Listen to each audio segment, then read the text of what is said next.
কিরে রাকিব, তুমি কি করছো? কে সাথে কথা বলছো?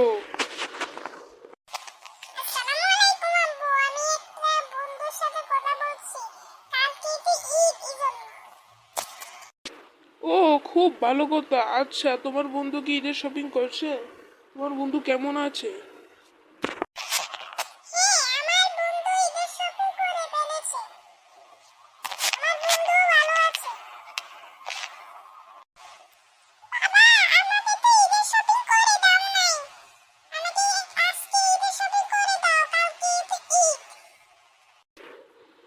বাবা, আমি তোমাকে তো ঈদের শপিং করে দিতে পারবো না। আমার কাছে এত টাকা নাই যে তোমাকে ঈদের শপিং করব। তারপরেও দেখি চেষ্টা করে। আহ, যে চাকরি দিয়ে আমি যে টাকা পাই, এই টাকা দিয়ে তো সংসার চালানি অনেক কঠিন হয়ে যায়। তোমাকে কিভাবে আমি ঈদের জামা কিনে দিব?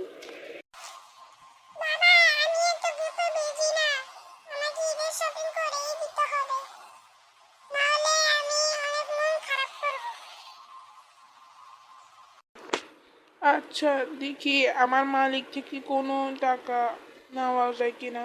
তাহলে আমি তোমার জন্য ঈদের শপিং অবশ্যই কিনে নিয়ে আসবো। আহ, কি সুন্দর! এই দৃশ্যটা অনেক সুন্দর। জমিদার বাবু আমার কথাটা কি রাখবে জানি না। জমিদার বাবু, ও জমিদার বাবু, একটু আমার কথাটা একটু শুনে। ও ফয়সাল উদ্দিন, আপনি কি বলবেন বলেন। আমার ছেলের জন্য তো শপিং করতে হবে, আমার কাছে তো একটু টাকা নাই। আপনি যদি কিছু টাকা ধার দিতেন তাহলে আমি আমার ছেলের জন্য শপিং করে নিয়ে আসতাম। প্লিজ আমাকে কিছু টাকা ধার দিন, আমি আবার পরে পরিশোধ করে দিব। সত্যি কথা। এই, তুমি এখান থেকে চলে যাও গা। এসব কোথা থেকে যে আসে, চলে যাও এই জায়গা থেকে। সব টাকা ধার দেওয়ার পার্টি, টাকা ধার দিলে 1 টাকাও দেয় না। যাও গা তুমি।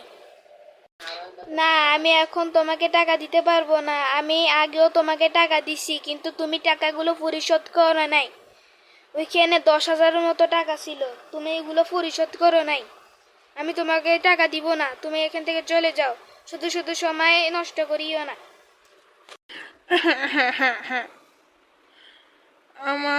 আমাকে বড় লোকরা তাড়িয়ে দে, ওদের কাছে কত টাকা আমাকে কিছু ধারও দিতে পারে না। আমার ছেলের জন্য একটু শপিং করতে পারবো না। বাবা, আমি তো কোনো শপিং আনতে পারিনি।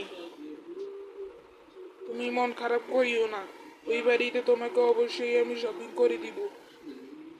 আমার মেজাজ এখন খুবই খারাপ, তুমি আমার সামনে থেকে সরে যাও।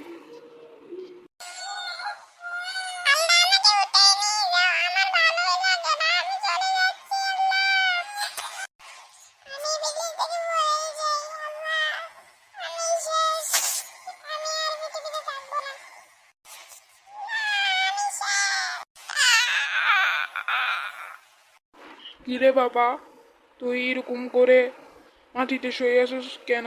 আর তোর এই অবস্থা কেন? না, আমার ছেলে তো মারা গিয়েছে।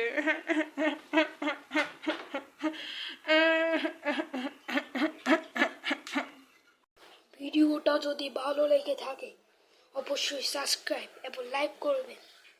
থ্যাংক ইউ ভাই, 50টা সাবস্ক্রাইব করার জন্য। আর আমরা এটির মাধ্যমে কি শিখলাম, অনেক আমাদের প্রতিবেশী আছে, তারা ঈদ করতে পারে না, তারা কিছু খেতে পারে না, তারা অনেক গরিব। এই জন্য আমরা তাদেরকে সাহায্য করব, তাদেরকে অবহেলা করব না, তারাও কিন্তু মানুষ। আসসালামু আলাইকুম ওয়া রাহমাতুল্লাহি ওয়া বারাকাতুহু।